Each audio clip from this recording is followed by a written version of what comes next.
আসসালামু আলাইকুম। সরকারি কর্মকর্তা-কর্মচারীদের জন্য একটি সুখবর। তো আপনারা গত ২ দিন ধরে শুনতেছেন যে তাদের বেতন বাড়তেছে। তো এ সংক্রান্ত বেতন বাড়ার ফলে যে তাদের যে সর্বশেষ যে মর্গ ভাতা দেওয়া হয়েছিল ২০১৩ সালে, সেখানে যে ঘোষণাটা ছিল সেটা হচ্ছে যে সর্বনিম্ন 20% এবং সর্বোচ্চ ৬,০০০ টাকা এবং সর্বনিম্ন ১৫০০ টাকা বেসিকের সাথে আসলে মূলত দিতে হবে। তো সেটার পরিপ্রেক্ষিতে যে জিনিসটা এখানে লক্ষণীয় সেটা আমি আজকে এই ভিডিওতে বিস্তারিত আলোচনা করব। সেটা হচ্ছে সর্বোচ্চ 25% মর্গ ভাতা দেওয়ার সিদ্ধান্ত হয়েছে এই অন্তর্বর্তীকালীন সরকারের সময়, যেটা সিদ্ধান্ত আসলে এখনো পর্যন্ত বাস্তবায়ন হয়নি। যেটা অর্থ মন্ত্রণালয় একটি প্রস্তাব করেছে, সে প্রস্তাবের আলোকে কিন্তু আহ, এটা কিন্তু দেওয়ার সম্ভাবনা আছে। তো যেটা করা হচ্ছে যে এই প্রস্তাবে আহ, যে সকল বেতন বাড়তেছে সেটার মানে কিভাবে বাড়বে, বেসিকের সাথে কিভাবে যাবে, সেইটাই আসলে এই ভিডিওতে বিস্তারিত আমি আপনাদেরকে দেখাবো। তো এখানে একটা জিনিস লক্ষ্য করুন, সেটা হচ্ছে যে এখানে সর্বোচ্চ 25% মর্গ ভাতার ঘোষণা আসতে যাচ্ছে এবং সর্বোচ্চ ৭,৮০০ টাকা এবং সর্বনিম্ন ৪,০০০ টাকা বেতন বাড়ার সম্ভাবনা রয়েছে। তো ১ থেকে ৩য় গ্রেড যারা আছে তাদের মূল বেতনের ১০% এবং ৪ থেকে ১০ গ্রেডে যারা আছে তাদের মূল বেতনের ২০% এবং ১১ থেকে ২০ গ্রেডধারী যারা আছে তাদের মূল বেতনের 25% বেতন বাড়তে পারে। তো এখানে যে বৈষম্যের একটি সৃষ্টি হয়েছে সেই বৈষম্যর বিষয়ে কিন্তু আমি আজকের এই ভিডিওতে বিস্তারিত দেখাবো। আপনারা এখন দেখতেছেন যে জাতীয় বেতন স্কেল ২০১৫, এটা জাতীয় বেতন স্কেল ২০০৯ ছিল। ৯ থেকে ১৫ সালে যে বেতন স্কেল প্রদান করা হয় সেটার চার্ট। তো এখানে ১, ২, ৩ এই ৩ নম্বর গ্রেড, অর্থাৎ ১, ২, ৩ নম্বর গ্রেডে তাদের কিন্তু দেওয়া হচ্ছে 10% এবং ৪ থেকে ১০তম গ্রেড যারা আছে তাদের দেওয়া হচ্ছে 20% এবং ১১ থেকে ২০ গ্রেড যারা আছে তাদের দেওয়া হচ্ছে 25%। তো এখানে যদি ১, ২, ৩, ৩তম গ্রেডের যে বেতন যে কোনো একটি অ্যামাউন্ট আমি ধরি, ধরুন এখানে ৭১,০৫০ টাকা অর্থাৎ দ্বিতীয় গ্রেড, তাকে যদি 10% হারে যদি মর্গ ভাতা দেওয়া হয়ে থাকে তাকে, তাহলে তার বেতন দাঁড়াবে মানে মর্গ ভাতা দাঁড়াবে ৭,১০৫ টাকা। বাট এইটা যদি সরকার মনে করে যে না, সর্বোচ্চ ৭,৮০০ টাকায় হবে, তার হিসাব করে 10% হিসাব করে যে আহ, যেটাই আসুক না কেন, কম বা বেশি যেটা হোক না কেন, সর্বোচ্চ ৭,৮০০ টাকাই পাবে, মানে ৭,৮০০ টাকার কম নয়, এরকম যদি কোনো কথা বলা থাকে এই প্রজ্ঞাপনে যে ৭,৮০০ টাকার কম নয়, ৪,০০০ টাকার কম নয়, এইটা যদি স্পষ্ট করে বলা থাকে এই কথাটি, তাহলে কিন্তু এই ব্যক্তি অর্থাৎ দ্বিতীয় গ্রেডধারী দেখেন তার যে বেতন আসতেছে মর্গ ভাতা ৭,১০৫ টাকা, কিন্তু সেটা কিন্তু তার হচ্ছে না, সে সরাসরি চলে যাবে ৭,৮০০ টাকা।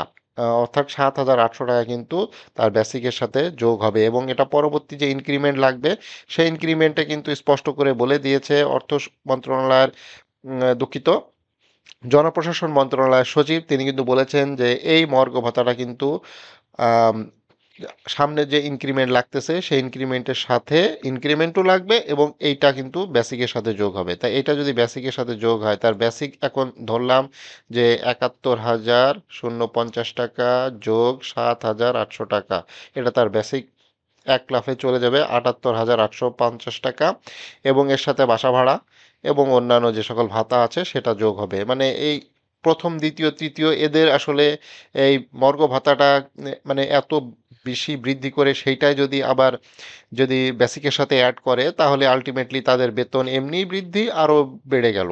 তো এখানে যে কথাটা সবচাইতে বেশি আসছে যেটা হচ্ছে ১১ থেকে ২০ গ্রেডের যে সকল কর্মচারী আছে তাদের বেতন স্কেলটা আসলে কেমন দাঁড়াচ্ছে এবং ১৬তম গ্রেডের একজন কর্মচারী, যিনি ৩য় শ্রেণী কর্মচারী, তার একটি বেতন স্কেল আমি আপনাদের সাথে আম, বিস্তারিত দেখাবো ক্যালকুলেশন করে। ১৩,১২০ টাকা ইন্টু এখানে ২৫% যেহেতু ঘোষণা করা হওয়ার সম্ভাবনা আছে, ২৫% হিসেবে আমি দেখাচ্ছি তার ৩,২৮০ টাকা।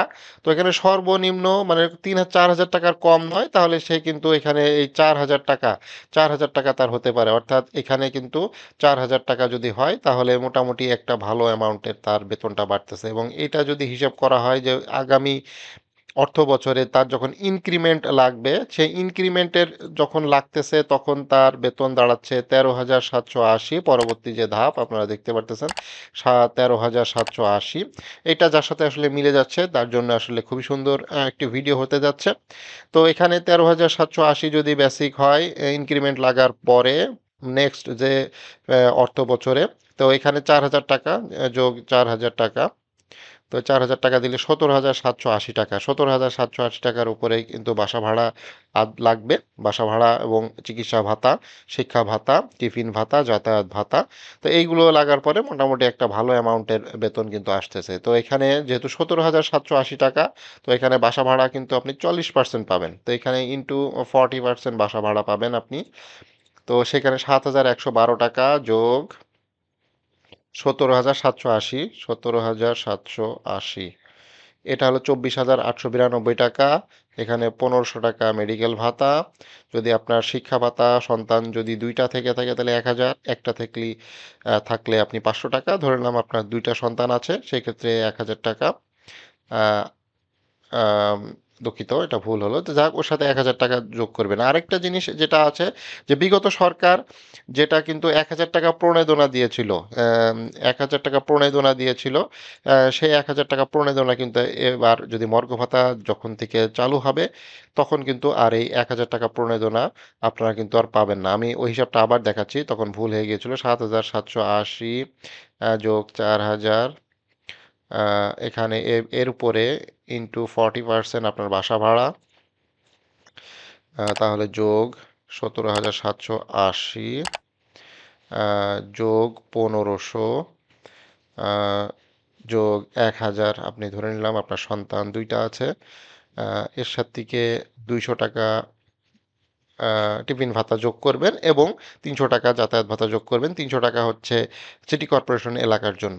তো এই মোটামুটি একটা বেতন আপনার কিন্তু আসতে পারে। 16তম গ্রেড, 17তম গ্রেড, 18, 19, 20, এইভাবে কিন্তু আপনার হিসাবটা করবেন। করলে আপনার মোটামুটি যে 20, 22, 23 হাজার টাকা বেতন আপনি পাবেন। যদি আপনি নতুন চাকরিরত হয়ে থাকেন সেক্ষেত্রে কিন্তু আপনার খুব একটা বাড়তেছে না, বাট যারা পুরাতন 7 বছর, 8 বছর, 10 বছর, 15 বছর যারা চাকরি করতেছেন তাদের মোটামুটি একটা ভালো অ্যামাউন্টের 4-5 হাজার টাকা একটা এক এক ধাপে কিন্তু বেড়ে যাচ্ছে। এটা একদিক থেকে ভালো, বাট প্রথম, দ্বিতীয় এবং তৃতীয় গ্রেডের জন্য যাদের 10% দিয়েছে এবং 7,800 টাকা যদি তাদের বৃদ্ধি হয় সেক্ষেত্রে কিন্তু এমনি তাদের বেতন বৃদ্ধি, আরও বেতন বৃদ্ধি হবে। তো যে কমিটি গঠন করা হয়েছে মর্গ ভাতার জন্য, সেই কমিটিতে কিন্তু আসলে মূলত সব সচিব, উপসচিব পদের লোকজনই কিন্তু রয়েছে। তো সেখানে কিন্তু আলটিমেটলি তাদের কিন্তু অটোমেটিকলি একটি বেতন বেড়ে যাচ্ছে এবং তারা তাদের পক্ষেই কিন্তু এই সুপারিশগুলো করেছে যে তাদের বেতনটাও যেন বেশি বৃদ্ধি পায়। আসলে যারা সচিব আছে, উপর পর্যায়ের কর্মকর্তা আছে, তারা কিন্তু সবসময় চাবে নিজের নিজের যে সুবিধা সেটা বজায় রাখার জন্য। তারা বিগত সরকার বা যে সরকারি বা যে রাজনৈতিক সরকার যখন ক্ষমতায় আসে তাদের সাথে লেয়াজু করে নিজের অবস্থানটা ঠিকই কিন্তু পাকাপোক্ত করে নেয়, কিন্তু যারা কর্মচারী লেভেল আছে যাদের কোনো পদোন্নতি নাই তারা আসলে কারোর সাথে লেয়াজু করতে পারে না। তারা ওই মানে ছোট হিসেবে চাকরি শুরু করে এবং ছোট হিসেবে চাকরি কিন্তু শেষ করে ফেলে এবং তারা কিন্তু তাদের পদোন্নতিও নেয়। আবার এই যে পে স্কেল আছে 2015 সালে, সেখানে কিন্তু যে উচ্চতর গ্রেড সেটা মাত্র দুইটা। এর আগের পে স্কেলে কিন্তু উচ্চতর গ্রেড ছিল তিনটা। তো সেক্ষেত্রে কিন্তু অনেক বৈষম্য আছে। নবম পে স্কেল আসলে ঘোষণা করা খুবই জরুরি। তো এটা একটা পথ খুলে দিল মর্গ ভাতার মাধ্যমে, যে নবম পে স্কেল ঘোষণার যে একটা পথ সেটা কিন্তু খুলে যাচ্ছে। দেখুন 2013 সালে যখন পে স্কেল ঘোষণা করা হয়, দুঃখিত, 2013 সালে যখন মর্গ ভাতা ঘোষণা করা হয়, ঠিক তার 2 বছর পর অর্থাৎ 2015 সালে কিন্তু এই পে স্কেল ঘোষণা করা হয়। অর্থাৎ এইটা কিন্তু একটা পথ খুলে যাচ্ছে যে পে স্কেল ঘোষণা করার পরে, মর্গ ভাতা ঘোষণা করার পরে পে স্কেল ঘোষণা করা হচ্ছে। তো এটা একটি ভালো দিক। তো এবার যদি এই মর্গ ভাতাটা আম, ঘোষণা করা হয় তারপরে যদি পে স্কেলটা দিয়ে দেয় তাহলে খুবই ভালো হবে। এবং পে স্কেল যেহেতু সামনে নির্বাচন হবে, ভোট হবে, একটি রাজনৈতিক দল ক্ষমতায় আসবে, সেটা যেই আসুক না কেন তাদের প্রধান ওই নির্বাচনী ইশতেহারের ভেতরেই কিন্তু থাকবে যে পে স্কেল ঘোষণা করা, মুদ্রাস্ফীতি কম রাখা, এই বিষয়ে কিন্তু ব্যাপক একটা ঘোষণা আসতে পারে। তো সেই পর্যন্ত আপনাদেরকে অবশ্যই ধৈর্য ধারণ করতে হবে। আপনারা অল্প কিছু টাকা বৃদ্ধি হচ্ছে সেটা নিয়ে সন্তুষ্ট থাকতে হবে আপনাদেরকে। আপনারা যদি সন্তুষ্ট না থাকেন তাহলে কিন্তু সামনে বড় কিছু পাবেন না। তবে আরেকটা জিনিস, আজকে শনিবার থেকে কিন্তু যেটা হয়েছে যে ১০০ পণ্যের উপরে কিন্তু ডাবল ট্যাক্স বসে যাচ্ছে। সবকিছু খরচ কিন্তু বেড়ে যাবে। তো অতি দ্রুত কিন্তু এই মর্গ ভাতাটা বাস্তবায়ন হওয়া প্রয়োজন, এবং আহ, কোনো সূত্র বলছে যে ফেব্রুয়ারি মাসের বেতন থেকে কিন্তু এই মর্গ ভাতাটা পাওয়া যাবে, অর্থাৎ এই জানুয়ারি মাসেই কিন্তু মর্গ ভাতার একটি প্রজ্ঞাপন আসতে চলেছে, যেটা খুবই ভালো একটি সংবাদ। এবং আমি এই ভিডিওতে বিস্তারিত দেখিয়েছি যে আপনাদের বেতনটা আসলে কত হতে পারে। আমি আবার একটু দেখাই। আপনার যদি ৭,০০০, দুঃখিত, ১৩,৭৮০ টাকা ইন্টু যোগ ৪,০০০ টাকা, এখানে যোগ যোগ ৪,০০০ টাকা যোগ করলেন, যেটা মর্গ ভাতা হিসাবে, এবং ইন্টু এখানে 40% আপনার বাসা ভাড়া। তো এখানে যোগ দিলাম ১৭,৭৮০, এন্টার, যোগ ১৫০০ টাকা চিকিৎসা ভাতা, এন্টার, যোগ এখানে ১,০০০ টাকা আপনার শিক্ষা ভাতা, যোগ ২০০ টাকা, যোগ ৩০০ টাকা, যদি আপনি সিটি কর্পোরেশন এলাকায় থাকেন তাহলে ৩০০ টাকা যাতায়াত ভাতা পাবেন। তো এটা আসে ২৭,৮৯২ টাকা। একজন ১৬তম গ্রেডের কর্মচারী যার বেতন ৮-৯ বছর হয়েছে, সে ২৭,৮৯২ টাকা পাবেন। এটা হলো তার মূল মানে অরিজিনাল বেতন, এবং এই বেতনের পরে কিন্তু যেটা হবে, যে কর্তন আছে, অর্থাৎ এখানে বেনেভোলেন্ট ফান্ড আছে, রেভিনিউ স্ট্যাম্প আছে, এটা ১৫০ টাকা এবং ১০ টাকা, টোটাল ১৬০ টাকা কাটবে।